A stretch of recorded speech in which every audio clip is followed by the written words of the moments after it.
When the fight broke out at the subway station, Marcus was just trying to do the right thing. Protect the old man.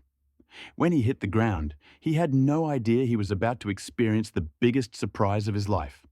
That homeless man was actually someone who would change his future. Marcus Chen was a quiet, 28-year-old software engineer working for one of Seattle's largest tech companies. Every morning at exactly 7:45, he would board the subway from the same station and head to work. With his brown leather bag, navy shirt, and always clean-shaven face, he was the typical tech worker. But Marcus had one quality that set him apart from others. He paid attention. While other passengers were buried in their phones waiting, Marcus observed his surroundings. He noticed people, the expressions on their faces, the stories they silently carried. And 3 weeks ago, he had encountered one of those stories. The old man was there every morning. On the metal bench to the right of the subway station, hands clasped on his knees, sitting quietly. His hair was white and neat, his clothes old but clean. He didn't talk to anyone, and no one talked to him. He was like invisible. The first day he had just been curious. The second day he had paid a bit more attention. On the third day he heard the old man's stomach rumbling. That sound had pierced Marcus's heart. On the fourth morning, Marcus had prepared an extra sandwich before leaving home. Buttered cheese, tomato, and lettuce. Simple, but filling. When he arrived at the subway station, the old man was there again. Marcus had approached, politely offering the sandwich. "I made extra," he had said quietly. "If you'd like." The old man had been surprised at first. Then Marcus saw something flicker in his eyes. Was it gratitude, or was it amazement? He wasn't sure. But the man had taken the sandwich, thanked him. From that day on, this had become their routine.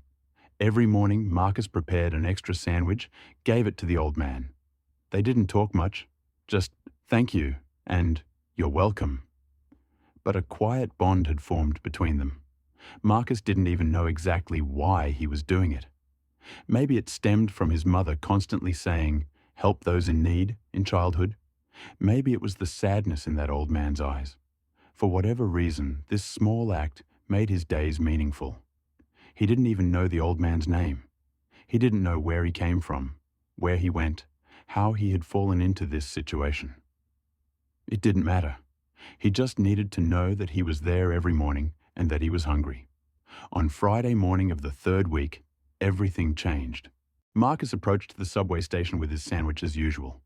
But this time, he was met with a different scene. 3 young men stood around the old man, shouting at him. "I told you we don't serve beggars here," one of them was shouting. He was dressed in sportswear, about 20 years old, hair slicked back with gel, with an arrogant expression on his face. "Yeah, get out of here," added the second. "This bench is for us. You stink." The third one was watching with a coffee cup in his hand, laughing. "Look, typical parasite type. He'll definitely beg for money from all of us soon." The old man sat quietly, eyes fixed on the ground. He was trembling slightly. Fear or anger, Marcus couldn't tell. But that trembling had twisted Marcus's insides. Other people around had noticed the situation, but no one was intervening. Everyone was looking at their phones, putting on headphones, pretending it wasn't happening. The classic reaction of the modern world. See no evil, hear no evil, don't get involved. Marcus hesitated. His heart was beating fast. He could not get involved either. He could give his sandwich and pass by. He didn't want to be late for work. He had a big project presentation that day. But seeing the old man trembling, feeling his helplessness in the situation, made Marcus take action. "Excuse me," he said, gently approaching. "Is there a problem?" The 3 young men turned and looked at him. The first one, that arrogant leader, looked Marcus up and down. "No problem," he said coldly. "We're just getting this old man out of here. Doing some cleaning." "Why are you getting him out?" Marcus asked in a calm voice. "This is a public area. He's not harming you." The second young man stepped forward. "Of course he's harming us. Look at his condition. Who knows what diseases he has? We have the right to sit here too. Marcus looked at the old man. The man still had his head down, but had turned his eyes to Marcus. There was something in those eyes. Hope, or was it desperation? Then sit, Marcus said in a calm voice. The bench is big enough. Everyone can sit. The third young man laughed. You're so funny too. Are you defending this old man? Do you know him? Do you know who he is?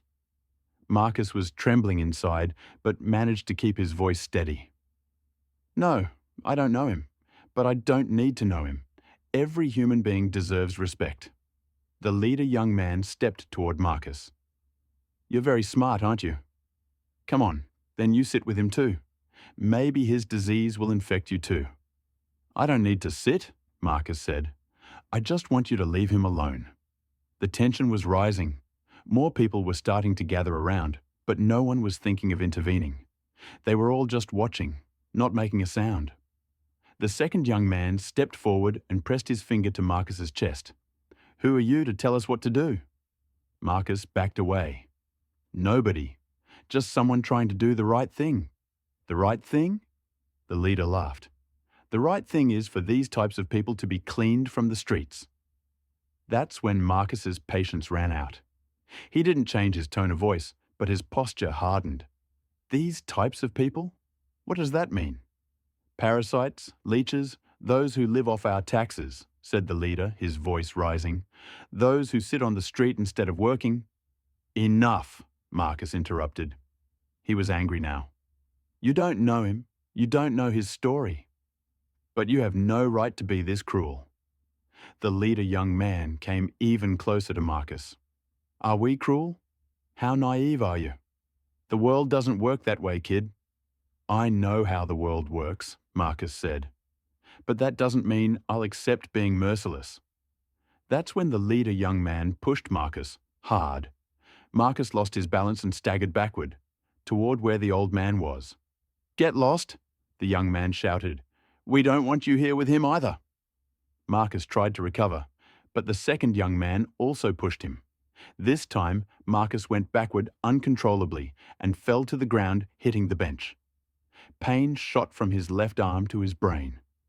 While sitting on the ground, he raised his head. The three young men were standing over him, smiling. The old man was beside him, looking at him with concern. That's enough, said the old man.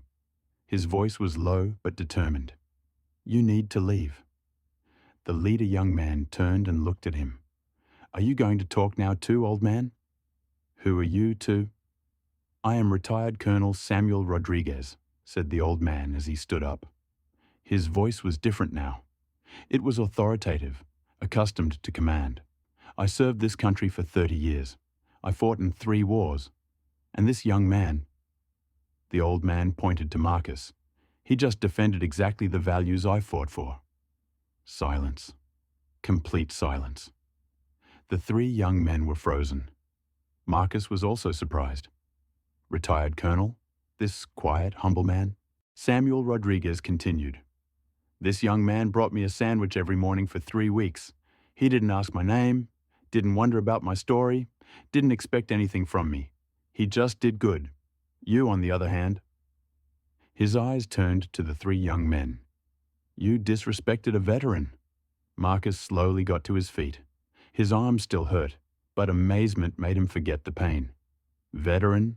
Asked the leader young man, his voice now much lower. Yes, said Samuel Rodriguez. Vietnam, Gulf War, Afghanistan.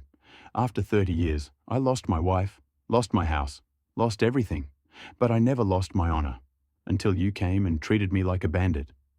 The second young man stepped back. We didn't know. You didn't need to know, Samuel said harshly. You just needed to know I was human. The third young man had bowed his head. He was clutching his coffee cup tightly. Samuel Rodriguez turned to Marcus. Thank you, son. No one had stood up for me in a very long time. Marcus was still in shock.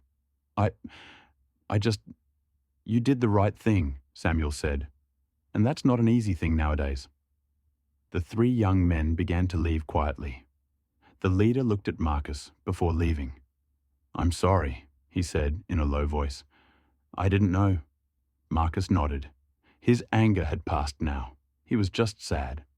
Why did people judge so quickly? Samuel Rodriguez sat back down on the bench. Marcus also sat next to him.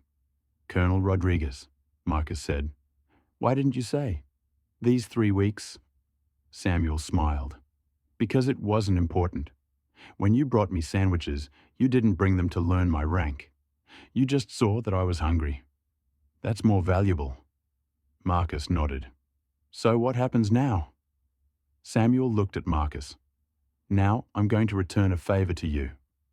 The next morning when Marcus approached the subway station, he couldn't believe his eyes. The station was filled with uniformed soldiers, 50, maybe 60 people. They were all standing in order, respectfully. Marcus hesitated. What was happening? Samuel Rodriguez was standing in the middle of them.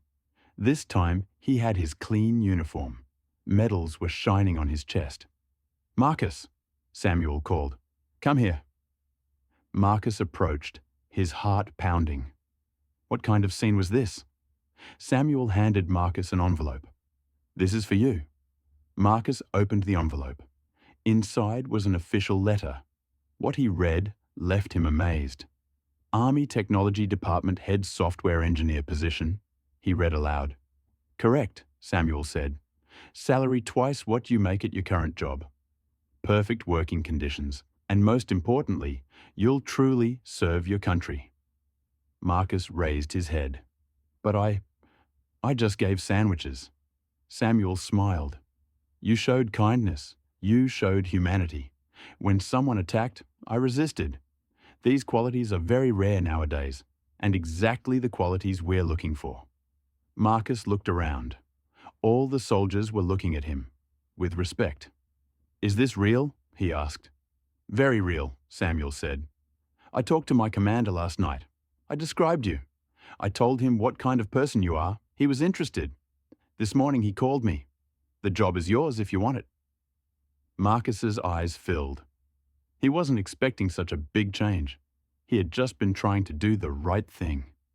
Colonel Rodriguez, he said, I thank you, but... Samuel, said the old man, call me Samuel now, and don't thank me. This is your right. Marcus read the envelope again.